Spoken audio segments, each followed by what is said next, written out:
وحده لا شريك له. Jangankan sekelas wapi pesek, saya sampai dengan hari ini masih menantang ketum PBNU. Saya tantang debat nasab, karena menurut pemahaman dan keyakinan saya ketum NU itu nggak tahu ilmu nasab, tapi goblok-goblokin orang lain. Orang-orang goblok ndak usah nanya dalilnya. Orang-orang goblok ndak usah nanya dalilnya. Mari kita ikut saja bahwa para habaib ini memang memiliki silsilah yang sambung kepada Rasulullah sallallahu alaihi wasallam. Mari kita ikut saja, nggak usah nyari catatan. Saya tantang one by one, apple to apple. Saya nggak mau urusan sama ketua ranting, ketua cabang, aku langsung nantangnya ketum PBNU, ketemu 1 lawan 1. Sudah ndak usah ngomong banyak-banyak daripada kualat. Pokoknya jangan nantang kualat, karena kualat ini bahaya. Ndak peduli apakah ini berkaitan dengan sesuatu yang masuk akal buat kita atau tidak. Yang penting jangan sampai nantang kualat. Supaya apa? Supaya jangan sampai kita kualat.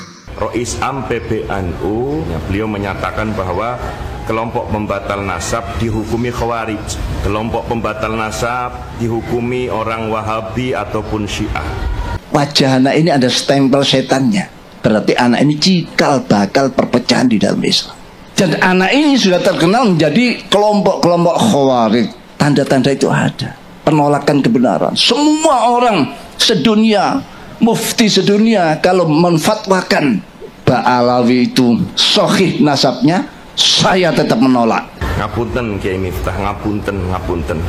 Dengan kalimat panjenengan yang langsung menghukumi pembatal nasab adalah Khawarij, Wahabi ataupun Syiah, ini semacam panjenengan itu kurang bisa menghormati khazanah keilmuan. Sepanjang saya terlibat dalam KNU-an, saya secara akademik melihat bahwa Kiai Miftah adalah Rois Am paling lemah sepanjang sejarah berdirinya NU. Kiai Miftah itu Miftahus Sunnah, itu dalam peta pesantren siapa yang tahu? Itu pesantren rintisan, dan di Surabaya sendiri pun tidak banyak yang kenal. Ulama dunia ditolak. Ini ilmu macam apa semacam ini? Bukan ajaran kita semacam itu.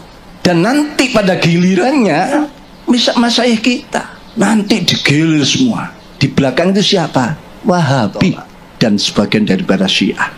Oleh karena itu sekali lagi saya berharap kepada Yang Mulia Kiai Haji Miftahul Akhyar untuk bisa lentur, untuk lebih fleksibel, untuk lebih bisa menghaluskan kata maupun sikap terkait polemik nasab ini.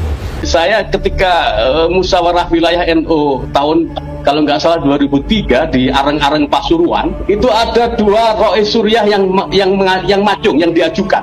Kiai Mas Duki Mahfud almarhum, satunya adalah Kiai Miftahul Ahya.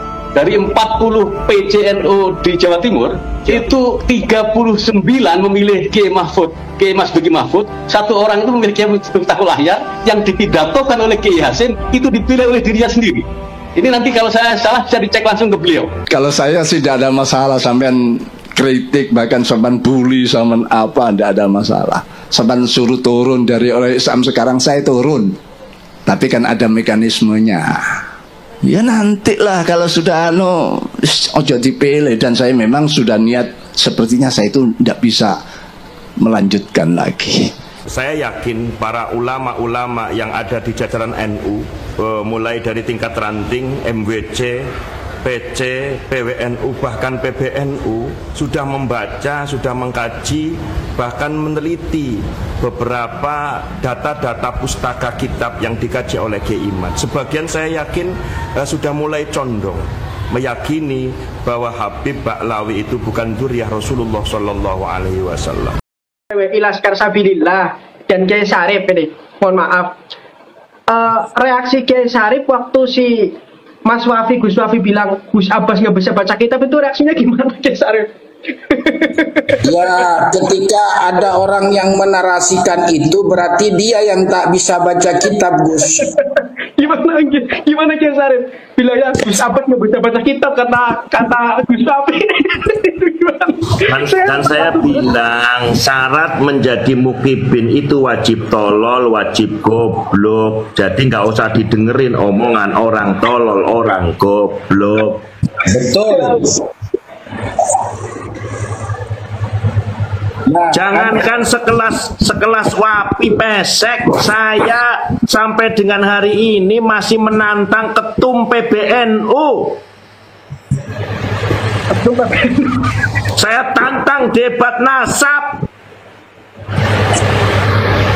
Karena menurut pemahaman dan keyakinan saya ketum NU itu tolol, goblok, nggak tahu ilmu nasab, tapi goblok-goblokin orang lain. Ketua umum PBNU. Saya tantang, one by one, apple to apple.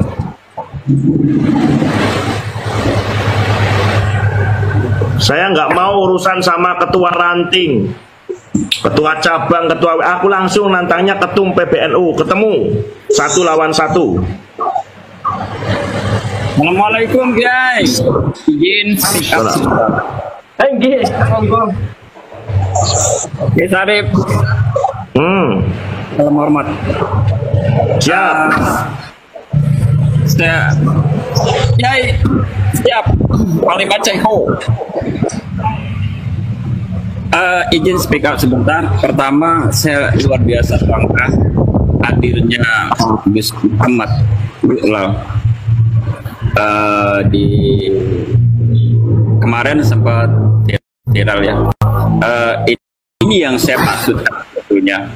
Saya sebagai hari ini saya menjabat sebagai Ketua Laskar Sabilillah Perjuangan Wali Songo Indonesia.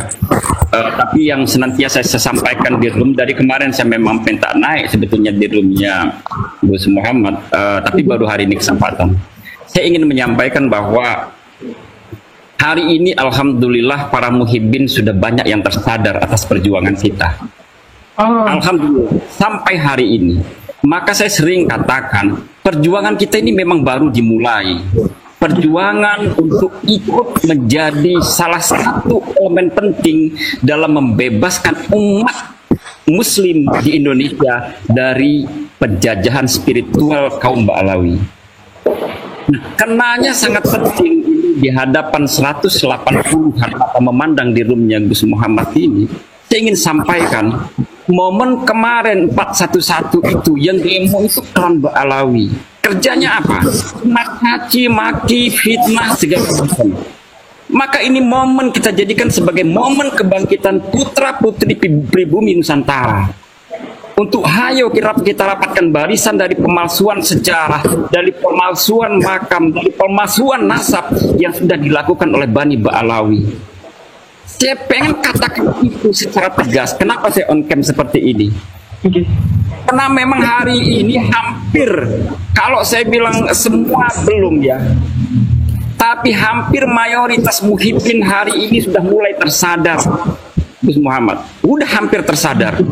Kenapa? Karena adanya Panglima Cheng Ho, karena adanya Kiai Sarip, adanya Syekh Mazen, adanya Sayyid Qori yang memberikan pencerahan kepada umat Islam, khususnya umat Nahdlatul Ulama yang ada di Indonesia, bahwa sebetulnya nasab Bani Ba'alawi itu tidak terputus.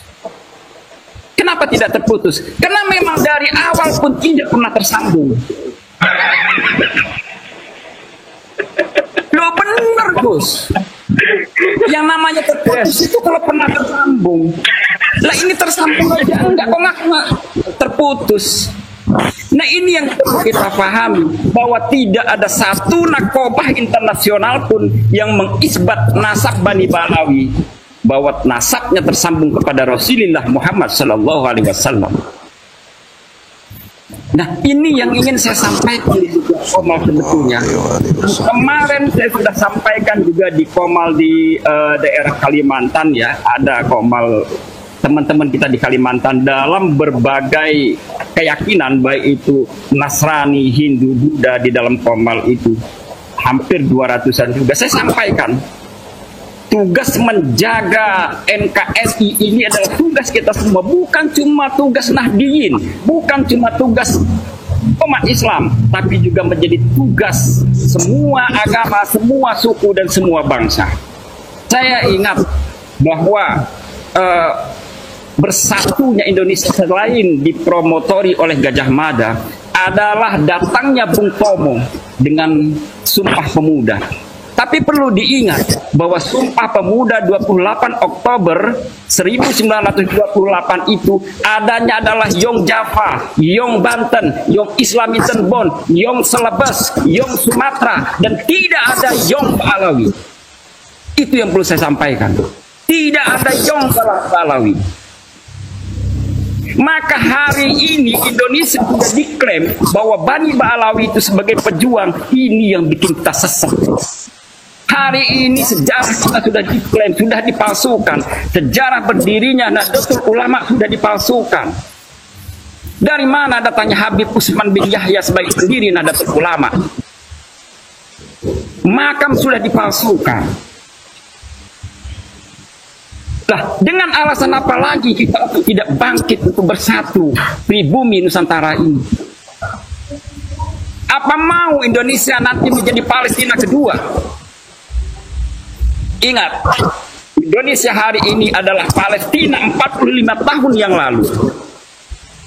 Dimulai dari pemalsuan sejarah, dimulai dengan pemalsuan makam. Bahkan hari ini informasi yang valid, Palestina itu sudah terdeteksi lebih dari 5.000 makam yang dipalsukan. Apa kita putra-putri pribumi ini mau Indonesia menjadi Palestina kedua?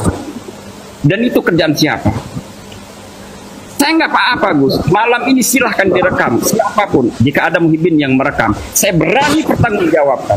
Bahkan tadi malam saya sudah diancam mau didatangi sama gerombolan organisasi yang sudah dilarang di Indonesia. Wallahi saya katakan saya tidak takut datang ke menteri saya. Kenapa saya berani? Karena kita menjaga nasab mulia Kanjeng Nabi Muhammad Sallallahu Alaihi Wasallam dari rongrongan kaum Alawi yang selama ini ngaku-ngaku sebagai cucu Nabi, tapi tidak pernah bisa memberikan bukti dan tidak pernah terbukti. Inilah Gus, maka saya cuma titip pesan dengan Gus Muhammad sebagai generasi muda. Tolong sampaikan pesan ini kepada putra putri pribumi Nusantara. Saya yakin mungkin itu kena, insya Allah nanti akan sadar dirinya. Selagi kita mau berjuang untuk menyadarkan, kita masih punya kiai-kiai yang dengan bahasa yang santun, bahasa yang lembut. Jangan kita ikut caci maki kaum Ba'alawi.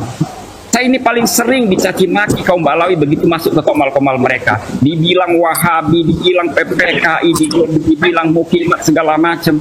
Terus terang. Tapi kita jangan ikuti itu.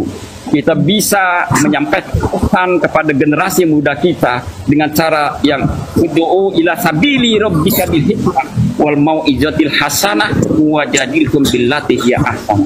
Saya yakin Gus Muhammad juga bisa nanti ikut berjuang di dalam barisan kita ini dan memberikan motivasi kepada generasi muda. Saya yakin Muhyiddin akan tersadar dengan cara-cara kita yang elegan dan cara kita yang bijak. Saya yakin doa-doa wali-waliullah yang ada di Nusantara ini, doa-doa Kiai Sarip, doa-doa Panglima Cengho, doa-doa Syekh Mazden, semua kiai-kiai kita itu akan mampu menembus aras hingga mampu untuk menggerakkan hati para Muhyiddin untuk sadar selama ini mereka sudah jadi jongos dan budak Ba'alawi. Saya kalau cuma berpikirnya untuk kepentingan pribadi udah selesai, Gus. Tapi saya berpikir bagaimana nasib generasi muda kita yang akan datang, bagaimana nasib anak cucu kita yang akan datang seandainya mereka akan terus-terusan menjadi budak dan jongos Ba'alawi. Dan itu saya nggak rela. Saya pikir itu, Gus. Saya terima kasih. Salam sayangku sama Gus Muhammad, ya. Insya Allah doa kami semua untuk Gus Muhammad untuk tetap kuat dan jangan takut atas ancaman-ancaman yang ada di typing. Kami yang sudah lama berjuang ini juga bukan cuma di typing, didatengin. Nggak usah khawatir. Apalagi ada Panglima Cengho. Aman itu, oke? Jadi saya mau tanya boleh nih Kiai Sarip dan Niko. awal mula saya sering ditanya ini gimana awal mula Gaduh Nasab itu dari Bahar Semit atau memang dari seluruh Ba'alawi awal mulanya itu biar ya barangkali gaduhnya Nasab ini asal mulanya karena kesombongan dan kecongkaan Ba'alawi, terutama sehingga terutama itu pokoknya kesombongan dan kecongkaan Ba'alawi ketika dia menyatakan bahwa Habib yang bodoh dan tolol lebih baik daripada 70 kiai yang alim. Sakit hati saya itu, nggak bisa ditukar dengan 10 miliar.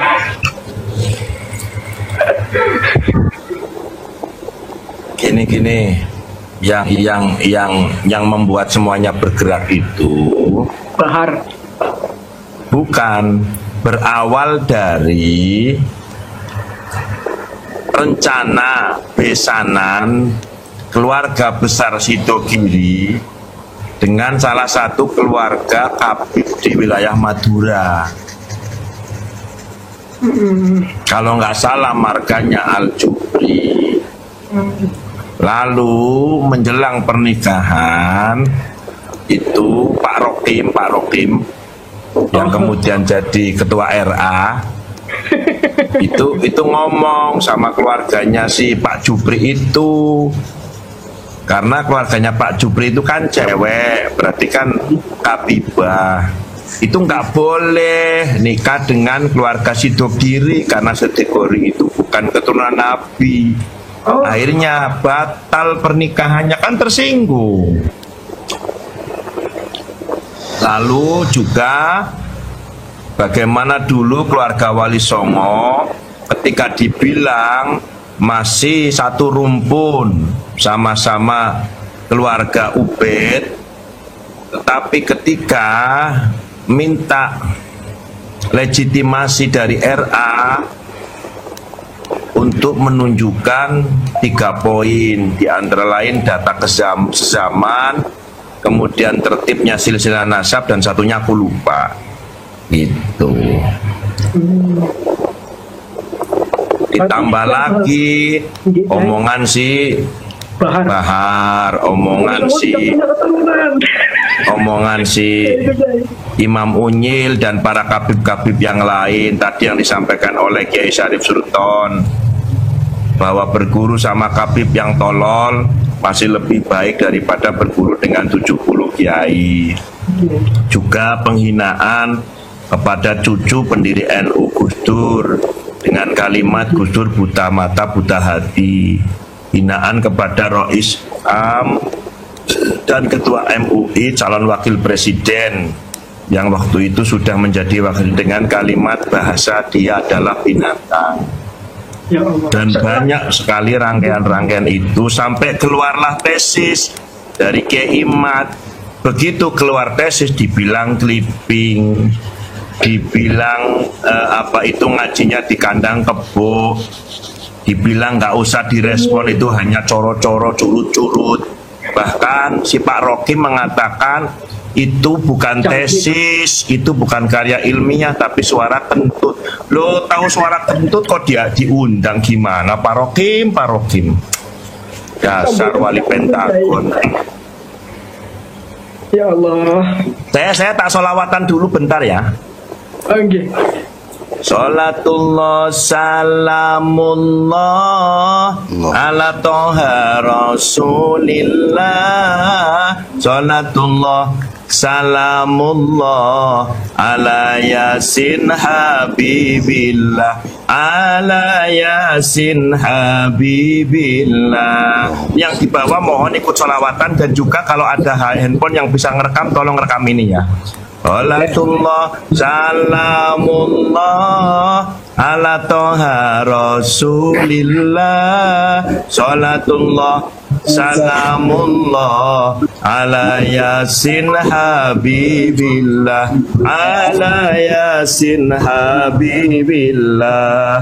nasi goreng bumbune terasi, ojo lali ayo ngombe kopi, lanang wadon ngaji neng Pak Kiai, supaya lali doktrin Baklawi, supaya lali doktrin Baklawi. Malikus Saleh Raja Pasai, Ainul Yakin Kanjeng Sunan Giri, para kabib ngaku cucu Nabi, hasil DNA turunan Yahudi, hasil DNA turunan Yahudi. Sholatullah salamullah ala toha Rasulillah, sholatullah salamullah ala Yasin Habibillah, ala Yasin Habibillah. Melihat berita, baca koran, esik medsosan juga diketokan, tampang impor pakai sorban, suka dawir apem juga doyan, suka dawir apem juga doyan. Ikut maulidan dapat berkat, isinya lengkap ikan abon, acting keramat bawa tongkat, namun ternyata wali Pentagon, namun ternyata wali Pentagon. Ayo sholatullah salamullah ala toha Rasulillah, sholatullah salamullah ala Yasin Habibillah, ala Yasin Habibillah. Ayo subscribe, like, tap layar, sawer paus, singa. Terima kasih. Kiai, mohon maaf izin bertanya, apa namanya salawat Bani Hasyim itu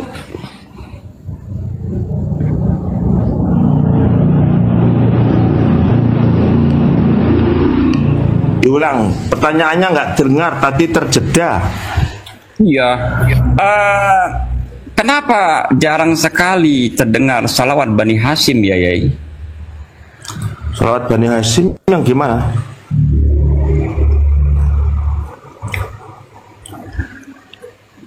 Itu salawatan Jawa tuh gayanya. Allah.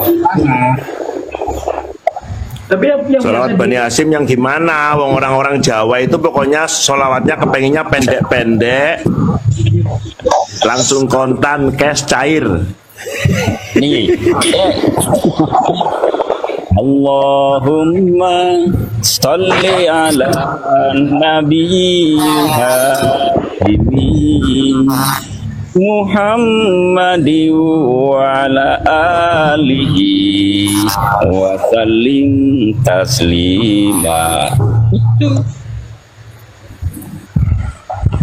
Ya, itu kurang begitu viral di kalangan orang awam. Yang paling viral itu kan sholawat Badar, tapi oleh para kabib-kabib itu difatwakan nggak boleh, kan lucu itu. Yang viral itu niku Kiai Syarif yang sholatullah ala tohal yamani, itu yang viral. Alah, nggak ada tohal yamani itu sholat. Mana itu tohal yamani, tidak ada tohal yamani. Assalamualaikum warahmatullahi wabarakatuh. Salam. Dari yang tadi viral saya itu sholatullah salamullah ala toha Rasulillah, itu baru sholawat is the best. Tapi yang biasa dibawakan oleh kabib saya sama gerombolannya itu kan biasanya sholatullah atau hal yamani Kiai. Jadi waktu itu kan dia kan punya nama besar dan orang-orang santri-santri Nusantara banyak yang pakai sholawat itu. Ya itu hanya orang-orang tolol yang masih mau terdoktrin, mereka tolol pokoknya. Nabi Yaman. Saya boleh memberi catatan tentang Kiai Miftahul Ahyar nggak ini? Boleh. Boleh. Iya, apa namanya? Sepanjang saya mengenal NU, sepanjang saya terlibat dalam KNU-an, saya secara akademik melihat bahwa Kiai Miftah adalah Rois Am paling lemah sepanjang sejarah berdirinya NU. Kalau kita bandingkan dengan Rois Am sebelumnya, adalah Kiai Ma'ruf Amin, dia punya dzurriyyah besar, gennya arahnya ke Kiai Nawawi Al-Bantani. Dia bukan hanya punya pesantren, tapi itu pesantren leluhurnya dan besar. Kiai Miftah itu, Miftahus Sunnah, itu dalam peta kepesantrenan siapa yang tahu? Itu pesantren rintisan, dan di Surabaya sendiri pun tidak banyak yang kenal. Itu pertama. Yang kedua, Kiai Miftahul Ahyar ini saya serius ya. Jadi saya ketika musyawarah wilayah NU tahun kalau nggak salah 2003 di Areng-Areng Pasuruan, tempatnya wakil bupati sekarang Kiai Mujib Imron, itu ada dua rois suriah yang macung yang diajukan. Satu adalah Kiai Mas Duki Mahfud almarhum, satunya adalah Kiai Miftahul Ahyar.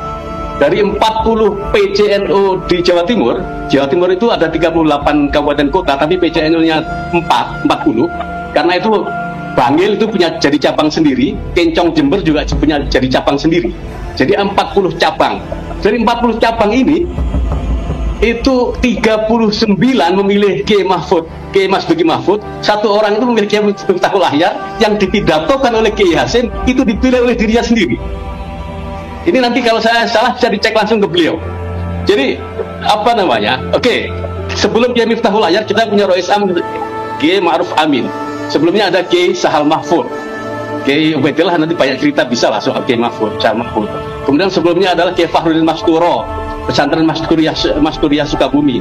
Kemudian sebelumnya adalah Kiai Ilyas Ruhiyat, Cipasung. Dan sebelumnya luar biasa semua itu, Kiai Ahmad Siddiq. Jadi ini adalah rois yang paling lemah panjang sejarah berdirinya NU. Sementara perannya sangat krusial di era transisi mengantarkan NU dari abad 1 ke abad kedua yang diandaikan sebagai abad kebangkitan NU. Maka kemudian kita mendapati rois am yang tidak mengikuti perkembangan zaman, ya kita bisa berbuat apa? Oke. Dulu ketika beliau ini ketika jadi rois Suriah PCNU Surabaya, saat kadang menulis di opini di Jawa Pos itu, saya baca dia waktu itu berdebat dengan Zuhairi Mesrawi, dubes di mana itu, Aljazair atau Maroko. Saya membaca bahwa diksinya, kemudian spektrum yang dia tangkap, ini tidak mencerminkan bahwa itulah kenahwinan. Jadi apa namanya? Kalau kemudian beliau keras penyikapan menuduh Wahabi, menuduh membenturkan NU dengan ini itu dan semacamnya, yaitu kita bisa track dari Kiai Miftah sebelumnya terkait fatwa atau bisa jadi ungkapan, uraian, ucapan dari yang kami muliakan Rois Am pengurus besar Nahdlatul Ulama Kiai Haji Miftahul Ahyar, di mana beliau pada suatu kesempatan di acara di daerah Gresik menyatakan bahwa orang yang membatalkan nasab Habib, orang yang membatalkan nasab Bahlawi, yakni batal bukan sebagai dzurriyyah Nabi, bukan sebagai keturunan Nabi Muhammad Sallallahu Alaihi Wasallam, yakni Kiai Haji Maduddin dan beberapa kiai yang lain seperti juga Kiai Haji Abbas Buntet, Kiai Haji Nur Ikhya, ahli filologi Profesor Manaham Ali, kemudian Kiai Yusuf Mubarak dan beberapa kiai ulama yang lain yang meyakini sampai dengan hari ini bahwa Habib Bahlawi itu nasabnya batilun mungqatiun, tidak tersambung kepada Rasulullah Shallallahu Alaihi Wasallam, di mana Rois Am PBNU, dan saya harap ini adalah sabku lisan, kepleset lisan karena mungkin panggung dan lain sebagainya. Beliau menyatakan bahwa kelompok pembatal nasab dihukumi Khawarij, kelompok pembatal nasab dihukumi orang Wahabi ataupun Syiah. Ngapunten Kiai Miftah, ngapunten. Kulon ikut yang Tegal. Saya ini orang Tegal, pernah jadi pengurus IPNU, pernah jadi pengurus NU, dan juga baru kemarin saya pernah di Ansor mulai dari tingkat ranting, anak cabang 2 periode, pengurus wilayah Gerakan Pemuda Ansor Jawa Tengah dan juga menjadi salah satu pengurus pusat Gerakan Pemuda Ansor di zaman Gus Yakut Khalil Kaumas. Maksud saya begini Kiai, saya berharap panjenengan lebih bijak, lebih arif. Artinya kalaulah memang panjenengan tidak sependapat atau tidak sepemahaman dengan Kiai Haji Imaduddin Utsman terkait batalnya nasab Ba'lawi, itu hal yang biasa dalam khazanah keilmuan, di dalam konteks berpikir itu biasa. Di kalangan Nahdlatul Ulama kita kenal dengan istilah ada tawazun, ada tawasud, ada i'tidal, ada tasamuh, di mana dengan kalimat panjenengan